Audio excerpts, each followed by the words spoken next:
In the heart of Umudike village, a little restaurant stood out like a shining star. It was not the biggest or fanciest place, but it was always full of people. Everyone in the village, from the oldest elders to the youngest children, flocked there every day. The smell of fresh spices, roasted meat, and simmering pepper soup drifted out of Mama Nkechi's kitchen, pulling in customers like a magnet. Mama Nkechi, you are the queen of cooking, a customer declared, licking his fingers after finishing a plate of jollof rice. Yes, so your food is better than any party rice I've ever tasted. Another added. Mama Nkechi smiled, her round face glowing with pride. She wiped her hands on her apron and waved them off modestly. It's just small effort, my people. I cook with love. But behind that kind smile and humble words, Mama Nkechi held a secret so dark that no one could have guessed. Years ago, Mama Nkechi wasn't the celebrated cook she was now. Back then, her restaurant was empty, her pots barely bubbling with food, and her children often went to bed hungry. She tried everything to attract customers, fresh ingredients, cheaper prices, and even free samples, but nothing worked. One night, as she sat under the moonlight crying, her friend, Nyoma, whispered, Nkechi, there's a man who helps people. He lives deep in the forest. They say he has powers. At first, Mama Nkechi laughed. What can he do for me? Will he make customers appear out of thin air? But when days turned to weeks and her luck didn't change, desperation drove her to seek the native doctor. The forest was dark and thick, the air heavy with the smell of leaves and damp earth. Mama Nkechi's heart pounded as she stepped into the small hut lit by a single oil lamp. The native doctor was an old man with piercing eyes that seemed to see through her. Why have you come, Nkechi? She hesitated, but her hunger and hopelessness pushed her forward. Baba, I need my food to be special, so good that no one can resist it. The old man laughed softly, shaking his head. What you asked for is not ordinary. It comes with a price. I'll do anything, Mama Nkechi replied without thinking. The native doctor handed her a small pouch of dried leaves and whispered instructions.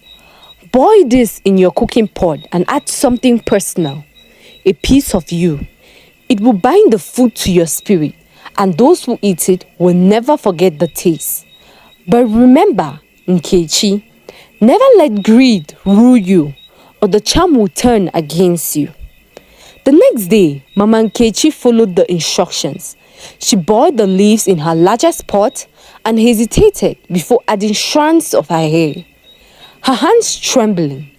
The moment she stirred the mixture into her stew, a rich aroma filled the air, unlike anything she had ever smelled before. When she served the food to her first customers, their reactions shocked her. Mama Nkechi, what is in this food? It tastes like heaven. From that day on, her restaurant became the pride of the village. People traveled from neighboring towns just to eat her meals. Her once empty restaurant was now overflowing, and Mama Nkechi's pockets were full. But as time passed, strange things began to happen. Mama Nkechi noticed that her customers kept coming back, some even twice a day. They would sit in her restaurant for hours, refusing to eat anywhere else.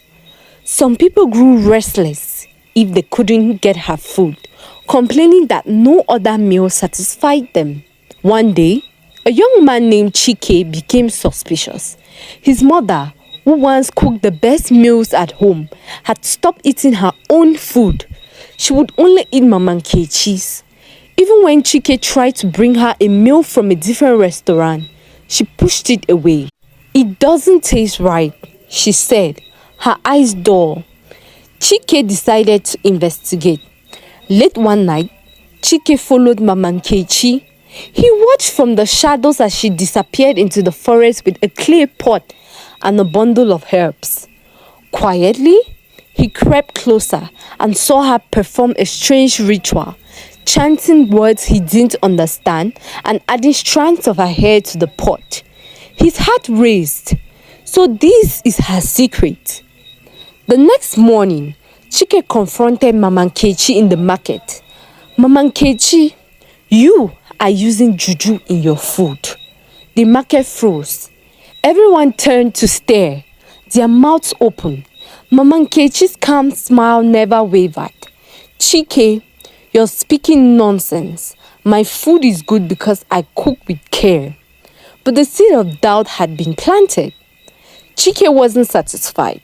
He visited the native doctor, demanding the truth. The old man sighed. Yes, Mama Nkechi uses my charm. But be careful, young man. If you expose her, the balance in your village may shift. People may not forgive you for taking away what they love. Ignoring the warning, Chike organized a village meeting. Everyone, Mama Nkechi's food is not ordinary. She uses something unnatural, he declared. At first, people laughed, but when he described what he saw in the forest, the laughter stopped. Slowly, eyes turned to Mama Nkechi. Is this true? Someone asked.